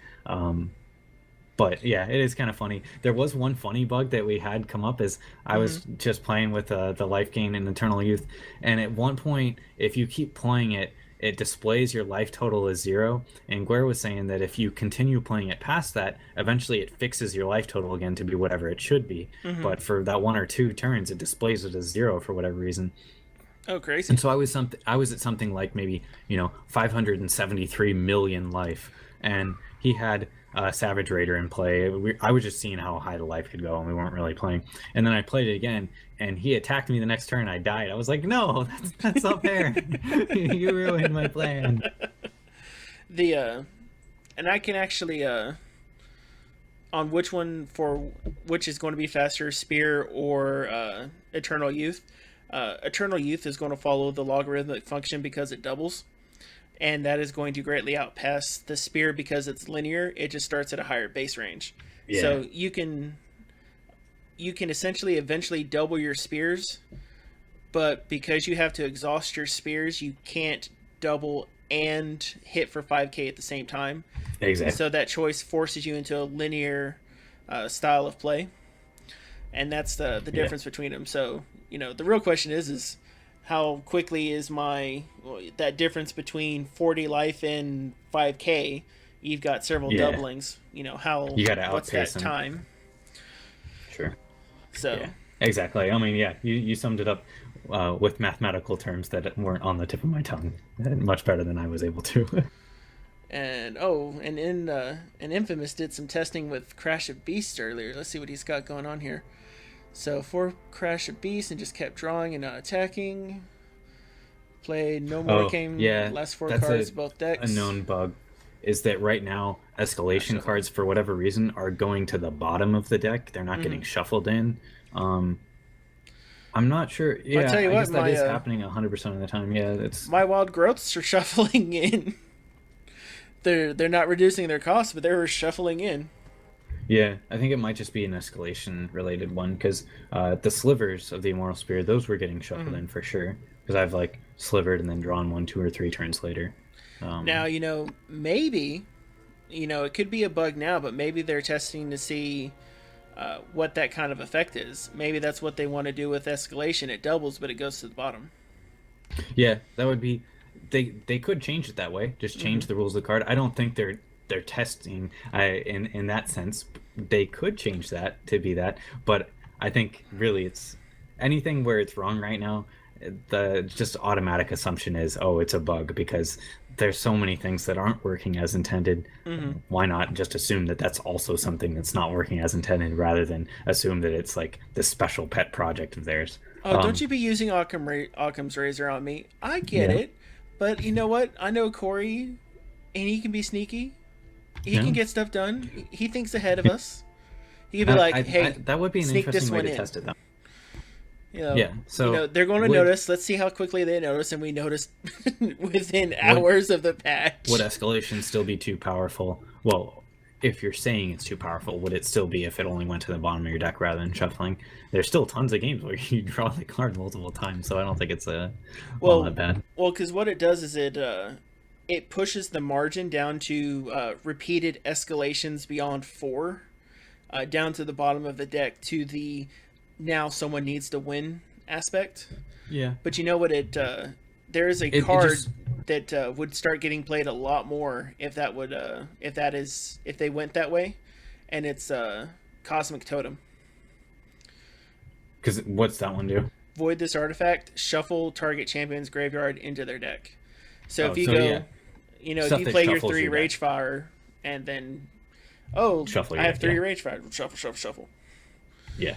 So yeah, that's what I was about to say too. Is shuffle effects were strong. I thought you were going to say there was like a card that, rather than mill the top card of their deck, milled the bottom one. That would be a cool idea. There is one. That would be cool though. In fact, Cryptozoic, make that mill card. It would be amazing. Well, amazing for mill anyway. If escalation works the way it currently does. Well, not even just that. I mean, because one of the ideas is that we don't use peak very often, because it's just not right in what's going on. But if they ever bring in an effect like Scry in a form of peak again and actually put that as a mechanic on cards, if you then switch mill to the bottom of the deck at the same time, you're not really competing with it. And so then you have that choice between mill cards. But that's me focusing on the deck because that's, again, like I was saying, I like the deck mechanics right now. The things that play with the deck, the things that make it bigger, make it smaller, and how that works. And I can ramble on that for forever. Do we have any other questions that don't force me off into a wonderful tangent about mathematics?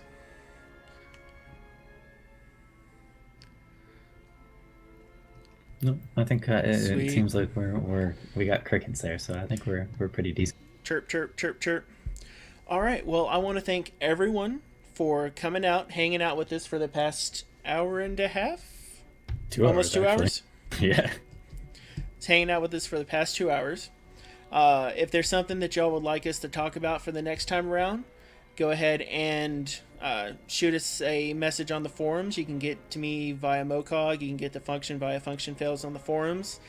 You can contact us through our YouTube channels, or the best ones, we respond to Twitter. Both of us love using Twitter. What's your Twitter function? My Twitter is @FunctionFails. I'll type it out in chat. But yes, as you were saying, I highly recommend anybody who's following people on Twitter, and I know there's streamers here in the channel as well. If you guys aren't on Twitter yet, you should be. And if I'm not following you, please send me a message on Twitter so that I do. Because there's, like, what I like about Twitter right now is that there's, like, basically all the people who are putting out Hex content are all kind of intermingling with each other on Twitter, and that's our way to communicate with one another as well as communicate with everybody else, and it's working really well. It's a good way to stay up to date with folks. So yeah, and for all of our streamers and content creators, sound off, share out with the remaining 14 people in the stream, or 12 people if you don't count me and Function, your information, because both of us like community building. We want everyone to do well, do fantastically.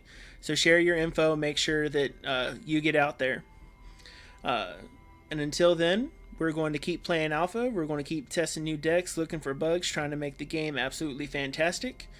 Oh goodness, I don't have a sign-off thing. We need a sign-off thing we need now. To come up with a general, so now that we're gonna call it General's Tent. We got to come up with like a good General's Tent thing.